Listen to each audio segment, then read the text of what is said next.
Hey, my name's Ben Yenny, and I don't make movies. I help filmmakers make money from their movies.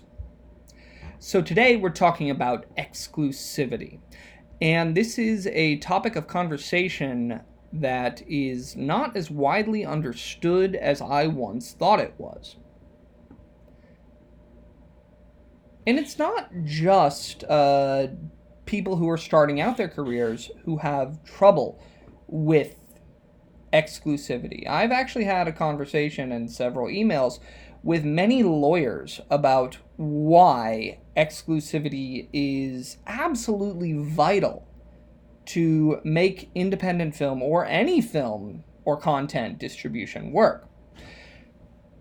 The basics of it are that what we're selling when we're selling independent films and distributing independent films is the right to infinitely reproduce a particular piece of content. And without copyrights and exclusivity, the content would essentially have no value. So, for those of you who don't know, the way most of these sales tend to take place is at about conventions that are called. So for those of you who don't know, the way most of these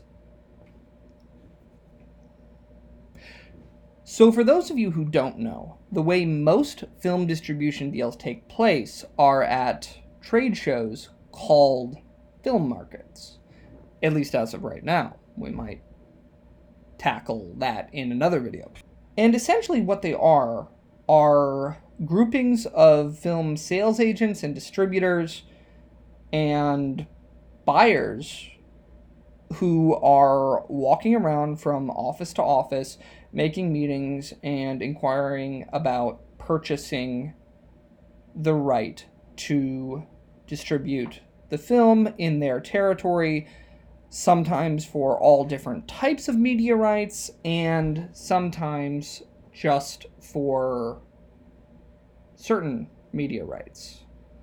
And we'll get a little bit more into that later when we talk about the consumer objections to exclusivity.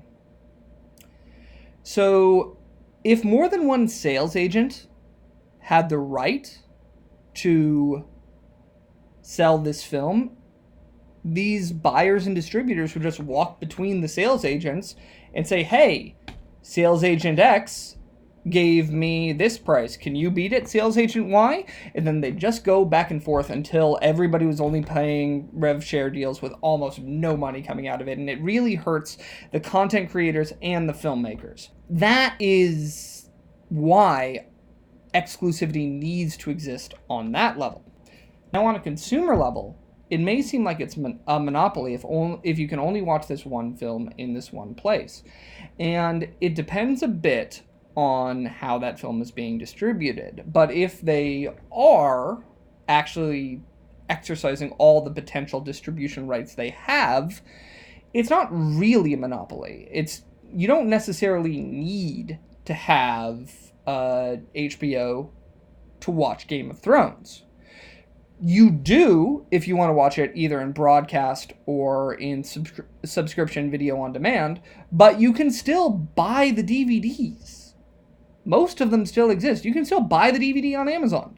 It is not impossible for you to get this content if you don't have the subscription plan. You just generally have to pay for it. The other thing that isn't addressed by a lot of people who talk about exclusivity on the platform level is that it's entirely possible for different platforms to create similar content to compete with that of, say, Game of Thrones or some other platform. But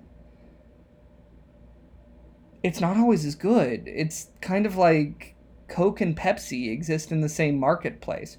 And just because Pepsi can't use Coke's secret recipe doesn't mean it's a monopoly there. They're still competing colas. The whole idea behind copyright infringing on the rights of people and creating monopolies is a little uneducated, is a kind way of saying it. If you want to continue to have good quality content that's created and enjoyable, it's expensive. I mean, I'm primarily a film distributor. I do this YouTube thing as a way of sharing knowledge because honestly, I think that a lot of filmmakers are undereducated when it comes to the business side of film. So I share this stuff for free on YouTube as a way of trying to fix that problem, which is part of a greater problem and why film is not a sustainable asset class. I mean, honestly, that's probably a video for a different day. But that's why it's just me sitting at my desk with poor lighting, talking into a webcam, sharing knowledge, because I'm trying to get this specific sort of information out there. If I were really super serious about making YouTube my primary gig, I'd be putting a lot more work into editing it. But honestly, I don't have the time with all of my different clients and other responsibilities that are coming out here.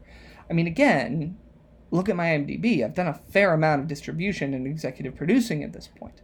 I'm just doing this as something of a public service. But the reason I'm getting into this is that if you don't actually support the content you really like, a lot of it would end up looking something like this. Some guy pitching a story, or girl, or person, pitching a story into their webcam and hoping eventually somebody watches it. So if you like the content you like, support it and understand that exclusivity is really the only way we have of being able to make any significant amount of money that makes it worth creating the content. So thanks for watching, and I'll see you next week. Please like and subscribe, and as I said, this is not my primary gig. If you like this sort of content and want more, please consider supporting it on Patreon. Thanks so much, and we'll see you next week.